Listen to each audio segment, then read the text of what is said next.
So here we have a 9-foot tall garage door, and as you can tell, it's only a 10-foot ceiling. There was not a lot of headroom. Originally, the top hinge brackets were the triangle shape, and as you can see, the spring is mounted flush with the ceiling. This pulley wheel over here is actually touching the ceiling in one spot. So here is the original brackets that were up top, and when the door opened, there was only 1 inch of clearance between the door and the ceiling.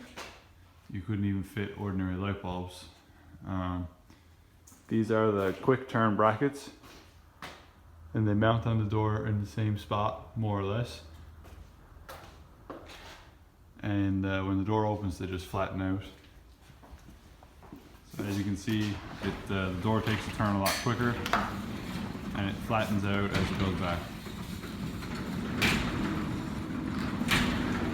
Clears light bulbs and all. So gained about 2.5 inches of clearance between the ceiling. Originally it was 1 inch. Now it's just a little over 3.